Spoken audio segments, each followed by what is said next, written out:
రకమైన రక్షణ కల్పించారు. అంటే ఆ గీతానికి సంబంధించి దాన్ని ఎవరైనా అవమానించినా, ఉద్దేశపూర్వకంగా ఆలపించకుండా చేసి ఉన్నా, లేకపోతే ఇంకో రకంగా డిస్టర్బ్ చేసినా అది నాన్ బెయిలబుల్ యాక్ట్ కింద కేసు పెట్టచ్చు. మీకు ఆ మధ్య గుర్తుంటే థియేటర్స్లో కూడా జనగణమన పాడించాలని కొన్నాళ్ళు ఇప్పుడు ఆగిపోయింది. అంటే అదేంటంటే మన నేషనల్ యాంథమ్ని మనం గౌరవించుకోవాలి, అందరికీ అది పాడడం రావాలి అనేది. స్కూళ్ళల్లో ఎలాగో ఆలపిస్తారు. కానీ వందే మాతరం విషయంలో ఇంత స్ట్రిక్ట్గా అమలు చేయాల్సిన అవసరం ఇంతకు ముందు లేదు. అంటే పాడొచ్చు, పాడకపోవచ్చు, దానికి ఒక కంపల్షన్ లేదు. కానీ తాజాగా 2026లో మొన్న చేసిన అంటే 150 ఏళ్ళు పూర్తి చేసుకుంది వందే మాతరం. ఆ సందర్భంగా ఒక యాక్ట్కి అమెండ్మెంట్ తీసుకొచ్చారు. అదేంటంటే ప్రివెన్షన్ ఆఫ్ ఈ నేషనల్ హానర్ యాక్ట్. అంటే ఎవరన్నా ఇన్సల్ట్ చేస్తే దాన్ని ప్రివెంట్ చేయడానికి చేసిన ఈ చట్టం చాలా కఠినంగానే ఉంది. సేమ్ ఉద్దేశపూర్వకంగా ఎవరైనా వందే మాతరాన్ని ఆలపించడాన్ని అడ్డుకున్నా, లేకపోతే ఆలపిస్తున్నప్పుడు అమర్యాదగా ప్రవర్తించినా నాన్ బెయిలబుల్ యాక్ట్. ఈ సందర్భం ఇప్పుడు ఎందుకు వచ్చిందంటే 1937లో ఏదైతే వందే మాతరానికి సంబంధించి మా పార్టీ తీర్మానించుకుందో, అంటే సిడబ్ల్యూసి కాంగ్రెస్ వర్కింగ్ కమిటీ, అప్పట్లో మహాత్మా గాంధీ, సుభాష్ చంద్రబోస్, సర్దార్ వల్లభాయ్ పటేల్, పండిట్ జవహర్లాల్ నెహ్రూ వీరున్నారు, రవీంద్రనాథ్ ఠాగూర్. సో వాళ్ళు చేసిన తీర్మానం ప్రకారం వందే మాతరంలో మొత్తం ఉన్న స్టాంజాస్లో 2 స్టాంజాస్ అంటే 2 చరణాలు మాత్రమే పాడాలని సిడబ్ల్యూసి తీర్మానం చేసింది. ఎందుకు తీర్మానం చేసిందంటే వారు చెప్పిన కారణం, ఇది దేశం మొత్తానికి సంబంధించింది, దేశంలో అన్ని మతాల పౌరులు ఉంటారు. ఈ 2 చరణాలు అయిపోయాక 3వ చరణం నుంచి దుర్గాదేవిని లేకపోతే హిందూ పురాణాలను కీర్తిస్తూ చరణాలు ఉన్నాయి. శత్రువులను అంతుచూసిన దుర్గాదేవి విగ్రహాలు పెట్టి పూజ చేయాలి, ప్రతిష్ఠించాలి అనే అర్థంలో ఉన్నాయి. అది ముస్లింలకు అభ్యంతరం కాబట్టి వాటిని పక్కకి పెట్టి మొదటి 2 చరణాలే బంకిం చంద్ర చటర్జీ ఏదైతే వందే మాతరాన్ని రచించారో అందులో మొదటి 2 చరణాలే పాడాలని తీర్మానం చేసుకుంది. ఇప్పుడు యాక్ట్ చేసిన తర్వాత కూడా నిన్న జరిగిన సిడబ్ల్యూసి విస్తృత స్థాయి సమావేశంలో మేము 1937 వందే మాతరానికి కట్టుబడి ఉంటాము, కాంగ్రెస్ పార్టీ కార్యకర్తలు కేవలం ఆ 2 చరణాలు మాత్రమే పాడతారని సిడబ్ల్యూసి తీర్మానం చేసింది. మరి అది ఎలా సాధ్యపడుతుంది? ఒకసారి దేశంలో చట్టం అయిన తర్వాత వందే మాతరం విషయంలో అది నచ్చచ్చు, నచ్చకపోవచ్చు, కానీ ఆ చట్టాన్ని ఉల్లంఘిస్తాం అంటే కుదురుతుందా? అది ఇండిపెండెంట్గా ఇండివిజువల్ వ్యక్తి అయినా లేదా ఒక పార్టీ అయినా. సిడబ్ల్యూసి అంటే కాంగ్రెస్ వర్కింగ్ కమిటీ అత్యున్నత బాడీ వాళ్ళ పార్టీకి సంబంధించి. బట్ దేశానికి సంబంధించి అత్యున్నత బాడీ పార్లమెంటులో ఒక చట్టం చేసిన తర్వాత దాన్ని మేము వైలేట్ చేస్తాము అనడము కరెక్టేనా? అదొకటి కీలకమైన అంశం మాట్లాడాల్సింది. ఇక మరో అంశం మీద తీర్మానం చేశారు. అదేంటంటే డీలిమిటేషన్. డీలిమిటేషన్ మీద అనేక సందర్భాల్లో చర్చలు జరిగాయి. డీలిమిటేషన్ ఇక ఆపడం సాధ్యం కాదు అన్నట్టుగా కాంగ్రెస్ పార్టీలో కొంతమంది మాట్లాడారు. ఆ మాటకు వస్తే తెలంగాణ ముఖ్యమంత్రి రేవంత్ రెడ్డి కూడా ఒక సందర్భంలో ఎలాగో మీరు చేసి తీరుతారు, కానీ ఎలా చెయ్యాలి అనే అంశానికి వచ్చారు.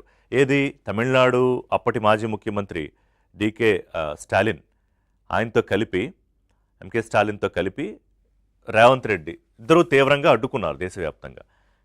కానీ ఆ తర్వాత కొంత వాయిస్లో మార్పు వచ్చింది. కానీ ఇప్పుడు మళ్ళీ సిడబ్ల్యూసీ చేసిన తీర్మానం ప్రకారం ఏంటంటే ఏదైతే 543 సీట్లు ఇప్పుడు ఉన్నాయో లోక్సభలో అదే సీట్లకు కట్టుబడి ఉండాలి. ఆ సీట్లలోనే 33% విమెన్ రిజర్వేషన్ ఏదైతే ఉందో ఆ రిజర్వేషన్ ఇవ్వాలి. అంటే ఏంటి? ఇందిరాగాంధీ ఒకసారి ఫ్రీజ్ చేశారు నియోజకవర్గాల పునర్విభజన జరగకుండా. తర్వాత మళ్ళీ వాజ్పేయి ఫ్రీజ్ చేశారు 25 ఏళ్ళు. ఆ ఫ్రీజు ఇంకొక 25 ఏళ్లకు పెంచాలి. ఫ్రీజ్ చేయడం అంటే ఇప్పుడు ఎలా ఉందో అలాగా 543 సీట్లకే ఉంచాలి అనేది. ఇక్కడ ఇంకొక మెలికేంటి? ఈ బిల్లు మొన్న పెట్టాలి యాక్చువల్గా పార్లమెంట్లో, కానీ పెట్టలేదు. ఆ బిల్లుకు సరిపడా రాజ్యాంగ సవరణ చేయడానికి ఏదైతే సంఖ్యాబలం కావాలో దాన్ని ఒక పక్కన ఎన్డీఏ సమకూర్చుకుంది. 2/3 మెజారిటీకి సంబంధించిన 364, 363 కావాల్సి వస్తుంది. దానికి తగ్గ సంఖ్యాబలానికి దాదాపుగా దగ్గరికి వచ్చింది. సో ఇప్పుడు నథింగ్ డూయింగ్, ఈ 543 సీట్లే ఉంచాలి, అందులో 33% రిజర్వేషన్ ఇవ్వాలని కాంగ్రెస్ పార్టీ అంటోంది. మరి దీని ప్రకారం ఆల్రెడీ తమిళనాడు అసెంబ్లీలో దీని మీద తీర్మానం కూడా చేశారు. ఆ అసెంబ్లీ తీర్మానానికి కట్టుబడి ఉండాలనేది సిడబ్ల్యూసీ తీసుకున్న మరో ముఖ్యమైన నిర్ణయం. సో ఈ రెండు ప్రధానమైన అంశాలతో పాటు ఇంకా జాతీయ విద్యా విధానానికి సంబంధించి కొత్త విద్యా విధానం తీసుకొచ్చింది కేంద్రం, దాన్ని వ్యతిరేకిస్తోంది కాంగ్రెస్ పార్టీ. సో దానికి ప్రత్యామ్నాయ విధానం తీసుకొస్తూ కాంగ్రెస్ పాలిత రాష్ట్రాల ముఖ్యమంత్రులు ఒక నెల రోజులు స్టడీ చేసి ఖర్గేకి ఒక రిపోర్టు సబ్మిట్ చేయాలని కూడా ఆదేశాలు ఇచ్చారు.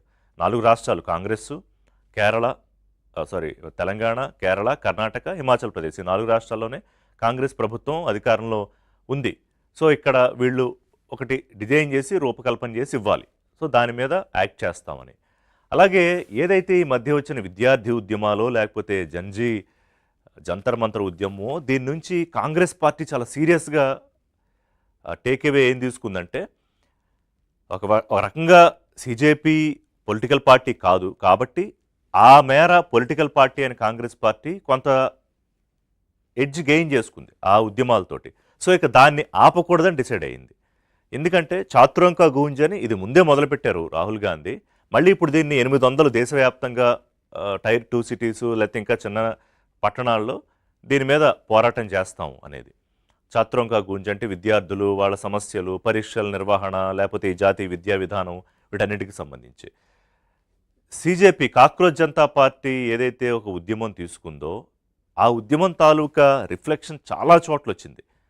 జంజీ ఉద్యమాలు, లేకపోతే జనాల్ఫా ఉద్యమాలు, జార్ఖండ్లో ఇంకొక ఉద్యమం, లేకపోతే ఇంకో రాష్ట్రంలో ఇంకో ఉద్యమం, ఇప్పుడు మళ్ళీ సిజేపీ ఇంకో ఉద్యమం మొదలుపెట్టింది. బహుశా వాళ్ళ నుంచి అనుకుంటా వాళ్ళు మళ్ళీ దాని మీద ఉద్యమం ప్రారంభిస్తున్నారు. తాజాగా జరిగిన లా కౌన్సిల్కి సంబంధించి సిజేఐ వర్సెస్ నల్సార్ యూనివర్సిటీ విద్యార్థులు, నేషనల్ లా యూనివర్సిటీ విద్యార్థులు, దాని మీద బార్ కౌన్సిల్ చైర్మన్ చేసిన కామెంట్స్, ఇప్పుడు ఆ bar council chairman Rajya Sabha MP అయిన ఆయన రాజీనామా చెయ్యాలని కొత్త ఉద్యమాన్ని మొదలు పెడుతున్నారు సిజేపీ. ఒక రకంగా ఇది ఉద్యమాల కాలం అనుకోవాలి. అంటే ఇక్కడ ఈ తీర్మానాలు ఇంత స్ట్రాంగ్గా చేసింది, ఇంకా మిగతా అంశాలు కూడా ఉన్నాయి, చర్చ సందర్భంగా మాట్లాడదాం తీర్మానాల విషయంలో.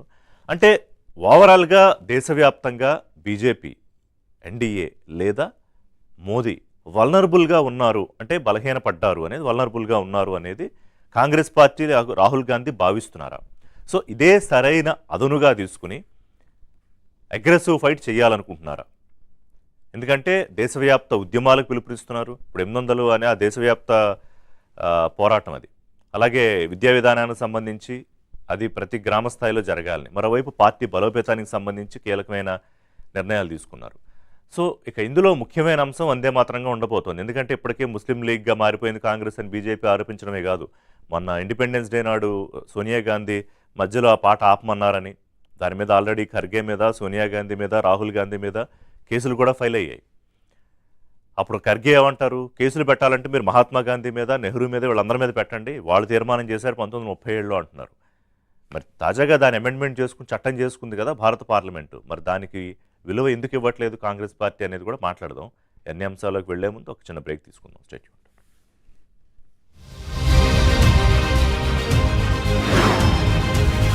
థియేటర్స్లో కూడా